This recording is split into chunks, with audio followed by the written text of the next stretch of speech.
Bom, estamos no Fevereiro Roxo, mês de conscientização de doenças como lúpus, Alzheimer e fibromialgia. O objetivo da campanha é reforçar a importância do diagnóstico precoce e do acompanhamento médico para garantir mais qualidade de vida aos pacientes. E para falar sobre sintomas, diagnóstico e tratamento, a gente conversa pela internet com o José Eduardo Martinez, presidente da Sociedade Brasileira de Reumatologia. Você participa desse bate-papo enviando sua pergunta pelo nosso WhatsApp, 99313-9599. Boa tarde, doutor. Obrigada pela sua participação. Bem-vindo ao RJ. Boa tarde, obrigado por esse espaço. Sempre que a gente tem oportunidade de dar informações corretas, cientificamente embasadas, é muito importante e eu agradeço muito vocês. A gente que agradece, doutor. Vamos começar falando, então, sobre a campanha, né? Entre as principais doenças abordadas nessa campanha estão a fibromialgia e o lúpus, que afetam diretamente a reumatologia. Conta pra gente quais são as outras doenças e quais as principais diferenças entre elas. Na verdade, elas são muito diferentes, né? São doenças com características totalmente diferentes e mecanismos diferentes. Enquanto o lúpus é uma doença autoimune, portanto inflamatória, a fibromialgia diz respeito a uma alteração no sistema que nós temos para percepção de dor. O paciente com fibromialgia tem uma dor crônica generalizada, embora não tenha uma lesão associada a ela. Isso tem a ver com alterações no nosso sistema nervoso central. Eu não sei, eu deveria começar pelo menos inicialmente pelo lúpus, né? Que é uma doença autoimune, ou seja, o sistema de defesa ele tem um defeito e no lugar de nos defender gera inflamação no próprio corpo, inclusive alguns anticorpos que deveriam nos defender e não nos defendem. E ele pode ter essa inflamação em vários sistemas. O mais comum são a pele, que é aquela vermelhidão no rosto, sensibilidade ao sol, ou também em outras áreas que não expostas ao sol, dores articulares, o processo inflamatório, é uma artrite mesmo, que envolve as articulações, com bastante dor, bastante incapacidade. Mas ele pode envolver órgãos, vamos dizer, mais impactantes, como, por exemplo, o rim, causando uma glomerulonefrite, a baixa de plaqueta e anemia no sangue, entre as manifestações, até envolvimento do sistema nervoso central. Então, o lúpus é uma doença que chama muita atenção e que uma boa parte dos pacientes vai bem, tem um bom controle, um bom tratamento, mas em alguns casos pode se tornar graves. Por isso que a gente fica muito atento quando a gente tem um diagnóstico de lúpus.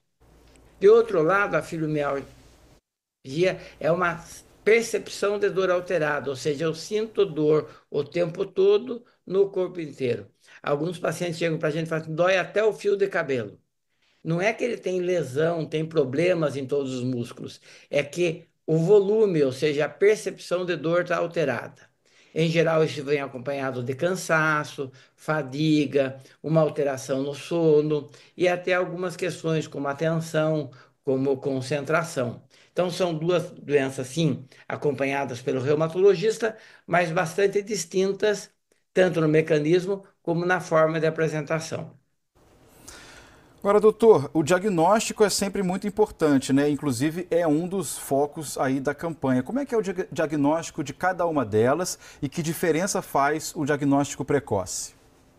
Então, agora eu vou inverter, vou falar primeiro da fibromialgia. O diagnóstico é exclusivamente clínico. É a paciente e seu médico na consulta ou a paciente contando a sua história e o médico reconhecendo os sintomas da fibromialgia. Depois faz um bom exame clínico para ver se não tem alguma outra doença, alguma outra lesão associada que possa estar contribuindo para a fibromialgia. Não há exames marcadores que dizem que o paciente tem ou não fibromialgia. É a consulta.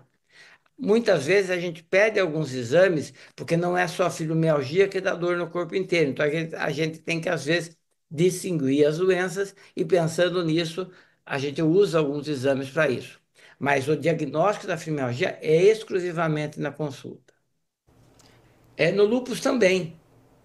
começa na consulta, né? Ou seja, eu reconheço que tem um processo inflamatório, identifico quais os órgãos estão inflamados, examino o meu paciente e aí eu vou buscar, através dos exames de sangue, o grau de inflamação, quais são os marcadores que mostram que o sistema imunológico está alterado, quais anticorpos relacionados ao lúpus que o paciente tem e avalio cada um dos órgãos, né?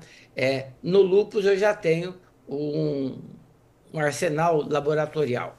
Diagnóstico precoce, eu diria que qualquer doença crônica se beneficia do diagnóstico precoce. Quanto antes a gente implanta o tratamento, mais rapidamente a gente vai encontrar um controle ou uma solução, né? Os casos que levam muito tempo para chegar ao médico, e isso eu insisto, não é só nessa área, mas nas doenças crônicas em geral, a doença já causou impacto na qualidade de vida, já causou alguma lesão, com mais dificuldade de controle. Então, toda vez que alguém tem algum problema de saúde, não fique protelando, procure o seu médico para fazer o diagnóstico adequado. Doutor, uma pergunta aqui no nosso WhatsApp é da Cris, do bairro Colinas, em Porto Real. Ela disse que ela teve o diagnóstico de fibromialgia e, primeiro, ela gostaria de saber quais os exercícios físicos ideais para ela praticar e também se afeta a visão em algum momento. Então, a primeira e a segunda pergunta. Não há evidência de que a fibromialgia tenha um impacto na visão. Então, se tem algum impacto na visão, precisa procurar um oftalmologista, dar uma olhada nos medicamentos, se os medicamentos que estão tomando não têm alguma característica nesse sentido, mas a fibromialgia em si não tem relação com a visão. Agora, o exercício é fundamental. Na verdade, na fibromialgia, o grande tratamento são o que a gente chama as medidas não farmacológicas, entre eles os exercícios. Quando a gente vai para os estudos, eles falam que os exercícios aeróbicos, ou seja, caminhar, esteira, bicicleta, de baixo impacto, são os ideais. Mas, na verdade, qualquer exercício é benéfico. E o que é importante? Que a pessoa tem que fazer um programa de exercícios que seja compatível com o que ela consegue. Às vezes a gente fala das pessoas fazerem exercício, ela fala, mas eu estou com dor, como é que eu vou fazer exercício? Eu estou cansado, como é que eu vou fazer exercício? É verdade, às vezes é muito penoso fazer exercício, mas um pouquinho de exercício frequentemente, lá na frente vai trazer um grande benefício. Eu diria que dos meus pacientes, aqueles que melhor se dão em termos de tratamento são os que fazem exercício. Então, é um exercício conversado com o seu médico, dentro da sua capacidade, lentamente, aumentando progressivamente. Repare que exercício também tem a ver com acesso, né? Não é todo mundo que tem acesso a uma estrutura para fazer um exercício com orientação. Então, o médico tem que considerar isso a hora que ele propõe exercício. Minha ideia é que o exercício, a exemplo de qualquer remédio, tem que ser prescrito. É como se fosse uma receita, com uma orientação que vale para cada paciente e que não pode ser generalizada, tá? Muito bem, conversamos ao vivo aqui no RJ1 com José Eduardo Martinez, presidente da Sociedade Brasileira de Reumatologia, tirando dúvidas e trazendo informações importantes sobre essa campanha Fevereiro Roxo de conscientização, principalmente do lúpus e da fibromialgia. Doutor, muito obrigado mais uma vez, uma excelente semana, boa tarde, até a próxima.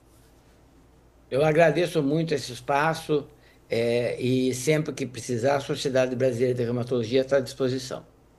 Obrigada, doutor. Até a próxima. Obrigado. Até a próxima.